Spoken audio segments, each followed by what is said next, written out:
that's pretty cool, right? Now, what if I told you it really doesn't take that long at all to make that video effect? You can put that in social media posts. You can put it on your YouTube channels. You can just post it out there because it's cool. I mean, it's different and you don't see much of it going on. You can get very creative with it. You know, I'm just going to show you the basic way that I do it to get you started. And then you can kind of use your creativity and, you know, take it from there.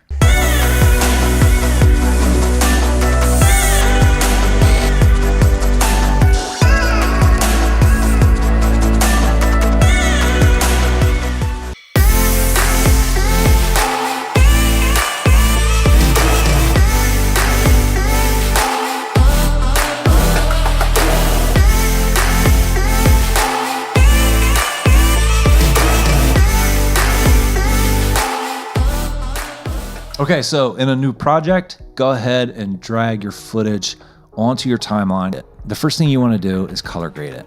So let me open this panel up just a little bit. Go to basic. I'm going to add a little contrast, drop the highlights a little, lower the shadows, bring up the whites, and drop the blacks back. Bring the saturation up a hair. Go to creative. There's not a whole lot to sharpen. I don't want to add noise, but I will add just a little bit for the texture of the sand and a little bit of vibrance, and I think we're good. Go ahead and close this off a little. All right, so now what we need to do is get rid of the audio. The audio is pointless. I'm gonna hold Alt or Option, click the audio, and then delete. All right, so now we're gonna trim the video. All right, so what we're looking for here is the base footage. So the way that you should film this is one shot, because you don't want any changes in the camera. You can see here in the beginning, this is on a gimbal. You can see how it's the base is changing. You don't want that at all when it comes to doing this, because it's going to mess you up. We can feather things, but we can't feather them that much. So even if you don't have enough footage, like I don't have enough footage here for base, and I'll show you why in a little while, just make sure that your footage is steady and it has no motion. So I'm going to back up to where I think that there's no motion. So right there is where I don't see any motion at all. On my keyboard and keyboard preferences, I have ripple delete the beginning set to A. So watch down on the timeline. I'm gonna hit A. And so it cut off everything that was in front of the cursor. And I have the letter S to do the same thing except the tail end. So if I were to hit S now, it would cut this section off. So now I'm looking for, oh, there's my subject. I'm scrolling through the timeline, looking for the very first signs of my subject.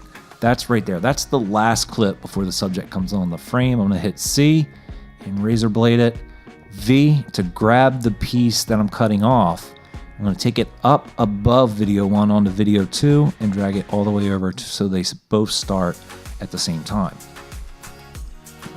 Now when I scrub this, all I'm seeing is video 2. You can see these bird shadows. If someone's paying you some high-end money, you're gonna want a base footage that has absolutely no movement, and that includes these bird shadows. For most of us though, no one's ever gonna see this because they're gonna be looking at the subjects. You can see video 2 is what we're seeing. I'm gonna back up to the beginning, and what I wanna do is on the effects control panel for video 2, make sure video 2 is highlighted. This is a big deal because if you're creating your mask on the wrong layer, it's gonna waste time. That's the video where we want just the subject to show and everything else cut out so that all that's left is video 1. And I'll show you what I mean. But first, what we need to do is under opacity, and that's not to be confused with Lumetri color. See the 2 pen tools? Make sure you grab the correct one. Trust me, it's a major inconvenience to have to adjust that later. I'm gonna go ahead and draw a point, left click there, left click there, left click here. I'm gonna create a nice rectangle and close it in. And so now what I'm seeing on video 2 is only what's under this mask. All right, now here's another big tip. Make sure you do these 2 things before moving any further. Click mask feather and bring that up to about, I'm gonna say 85. And then click mask path. This is the most important one, because if you create this mask and you go across the screen doing what I'm getting ready to show you, and you realize you didn't check that, you don't have keyframes. You're just moving the original mask that you're creating from one spot to another. and it doesn't have any record of what you created back in the beginning. Click that keyframe on mask path. All right, now we're ready to go. We're going to scrub through this just a little bit. Oh, look what happened. We're missing the mask, right? No, it's just that we've highlighted mask path where we need to be highlighting mask. There's our mask back. So let's go ahead and scrub through this thing. I don't see any motion. That's because you're only looking at what's on video 1, because the mask that reveals what's on video 2 is off frame. So if we drag this in, oh, there it is. You see that real closely. There's the shadow, all right? So we're gonna open this mask up, and just by moving the mask, what we have done is created another key point. So we wanna make sure the subject and anything to do with the subject is inside of this dotted line. That dotted line is the difference between the line between your points and the feather. So it's gonna feather from here over to the dotted line, and then everything here is just what you're seeing on video 2. If you have problems with this transition from one to the other being severe, it's because you have a little bit of movement on your base layer. And it's just very important to make sure your base layer is very still, so that way that horizon or that line is exact. All right, so now we have key point 2, and what we want to do is scrub through the footage just a little more. You're going to see me. See how that works? Oh, he's disappearing, because when you go outside the mask, all you're going to see is clip 1, or what's on video track 1. All right, so I take the subject just outside of where I can see it, and then I just drag, left click the mask and drag it. Now you want to make sure every part, you see, if not every part is inside of the dotted line, you're going to get some distortion like this, and that can definitely be visible. All right, so now here's another tip for you. Make sure this is if you have the background to do this. If you have a complicated background, this is not going to be as easy. You're going to need to keep your mask nice and tight. But with this type of background where it's plain and simple, you can make that mask a little bigger. So just in case you run into a spot where the two aren't blending very well, but if you needed to raise the feather, you could.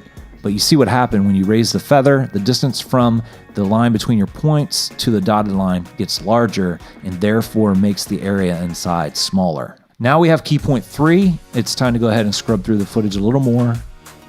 Back out of the mask and left click the mask, find the subject, and you can see what I'm doing here. It's pretty simple at this point. I'm going to do the same thing. I like to make sure that I do one right before the subject goes off screen. You see I went too far. So now what I want to do to fix that is go up here and delete this keyframe, and that's going to put the mask back at the last keyframe point. And I want to make sure that I didn't scrub so far that I go off frame. So just a little more. And now I think that's going to be good. Perfect. When I drop this mask where I want it, it just automatically creates that keyframe. So it's very, very nice. And now the last one is going to take me off frame completely. And I'm also going to do the same thing with the mask. All right, so that's going to be the last frame of this clip. So I'm going to go ahead and click C, clip it, and then click V on the remaining and delete it. So let's zoom in on the two clips, the base clip and the clip that now has me masked walking through it. Hit Option and scroll in with my mouse, and that's going to just make things a little bigger. It might be a little too much. Right there is what I'm looking for. All right, so let's scroll back to the beginning, and these two clips start at the exact same time. What I want to do is I just want to kind of take a look at it. You can see as I'm scrubbing through.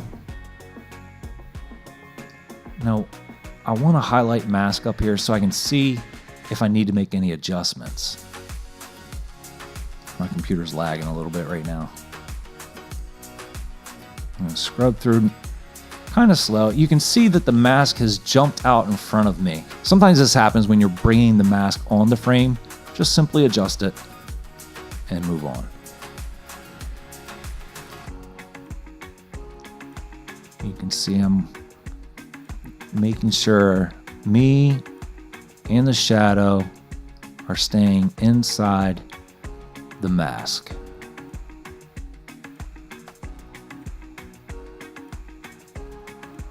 I'm just holding down the scroll button and just kind of slowly going through, making sure every frame is exactly how I want it, because that's what's going to give you the best result. This is the hard part. Hopefully you don't have to do many corrections on this part, because it can be complicated. Like if I create another key point that's between these two key points, the way that they all three work together can get very complicated fast.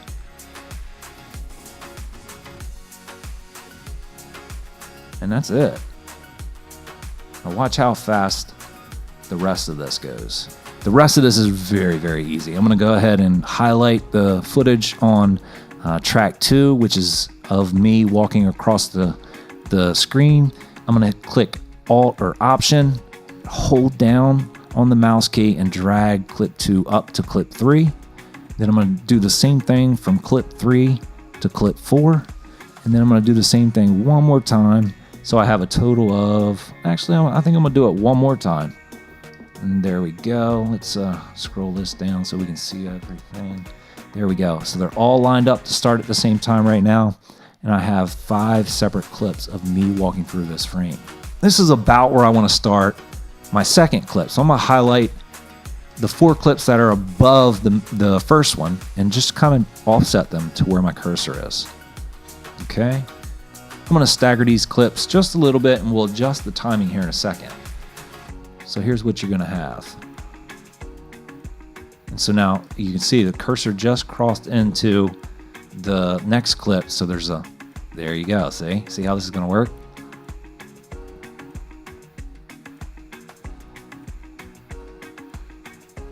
And there's the third one. And so what I want to do is I want to scrub all the way down to where I can get all 5 subjects on the screen.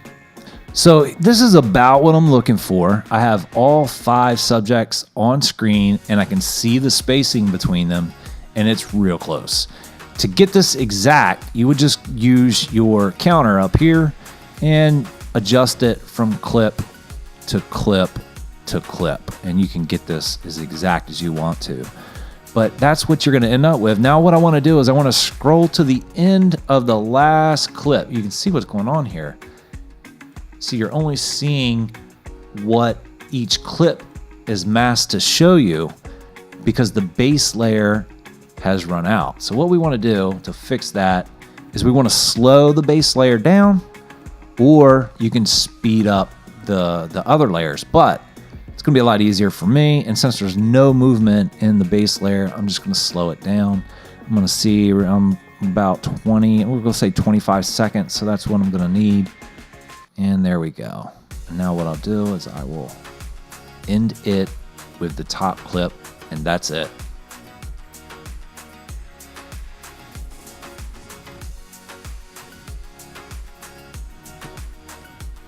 I'm not sure how this could be used in your workflow or for the stuff that you're doing, but what I do suspect is that anyone that's doing time lapses, hyperlapses, just B-roll of any kind, this kind of footage is just, it's an attention grabber and you don't want to overuse it. Like, I mean, you don't want to put this in all your work. You want to just do this very selectively on where you want to grab attention. And I would recommend putting it in, the front half of your video or the front portion, the intro. This is just a really cool edit.